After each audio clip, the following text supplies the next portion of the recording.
We are here on the rooftop of Hollywire headquarters with the one, the only Mickey Avalon. How are you? Good, thank you. How you doing? Good, I'm very excited to have you here. I'm a huge fan.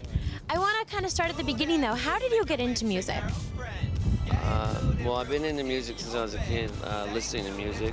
My dad collected records, but I never really thought I could make music because I just never played any instruments or sang, and it was kind of like a magical thing. I worked at a pizza shop around here, and I handed out the CDs. Yeah, I actually read that about you. You kind of had a series of odd jobs, and you were sort of handing out your records at nightclubs and during your jobs. My friend, I still couldn't even really go to nightclubs because I worked at that place, but then I lived at like a halfway house kind of place. You have to be back by midnight. So my other friend, who's not my friend anymore, but he was a good friend, and yeah, long story. But he would hand them out at clubs.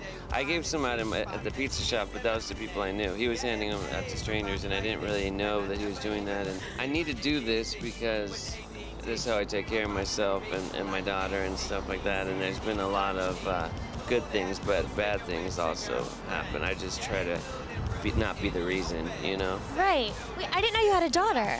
I had no idea. How old is she and what's her name? She's 13. I can't. You don't want to say her name? Yeah. All right, I understand. Well, she's doing really good, and I see her all the time, and this has worked out. I mean, before, I usually made my child support one way or another, but it was like minimal. Now I could help. Now you can provide for her and give her a great life. Well, I was a huge fan of your last album, and now you have a new album coming out very soon, Electric Gigolo. Is that the correct name of it? Probably. Probably. And why Electric Gigolo? You have to tell me. I actually didn't really come up with the name. I thought it was going to be called On the Ave, which another record will probably be that one day.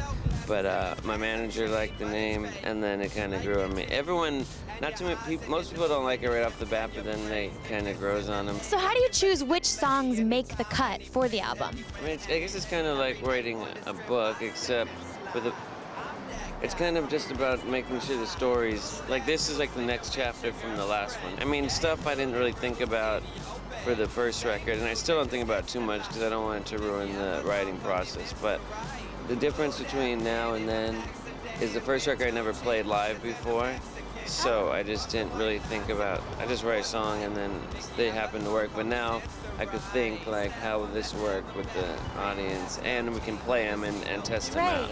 So you said that you're working with Dr. Luke. He's worked with some huge names, including Katy Perry.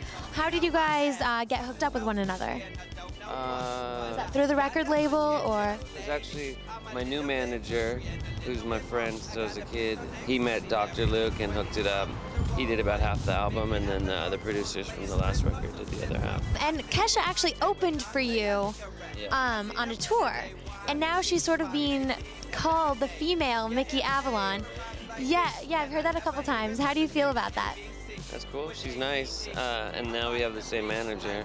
So she came on tour just to help her get her feet wet because she hadn't done it before. I got to see like not that many people heard of her and stuff, and then just get a song on the radio, and then it got bigger and bigger, and now and then boom, you're at the Grammys and you have all these #1 songs. Yeah, so congratulations to her. She definitely deserves it. You sort of did have a crazy experience in Los Angeles prior to the success that you're experiencing right now. What would you say is the craziest story that you ever experienced in Los Angeles? The crazier stuff I tend not to remember as much, but I don't know. I mean, you just try to, and I guess anytime that you get close to dying, that would be crazy, but I try to stay alive, and I am alive. You were part of a group called the Dyslexic Speed Readers with Simon Rex, Andre Legacy, and Cisco Adler?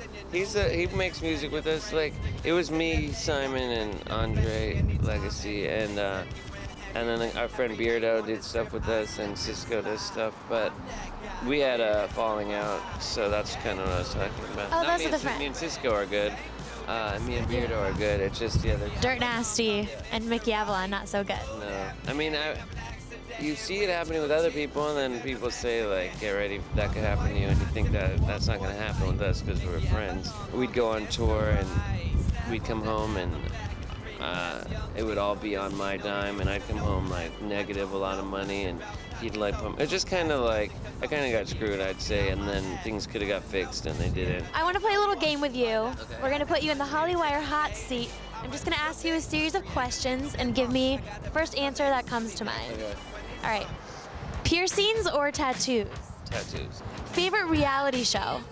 I like all of them. Which one? Celebrity Rehab is the one right now. Your favorite fast food joint? Taco Bell. Nick, Kevin, or Joe Jonas? I don't know. I don't know who's who. Who's the one who went off by himself? Nick. Yeah, Nick. Boxers or briefs? None. But it would be briefs, I guess. Like when I travel on the airplane, briefs. Fill in the blank. Mickey Avalon is? A nice guy. All right, Mickey Avalon is a nice guy. He is a nice guy.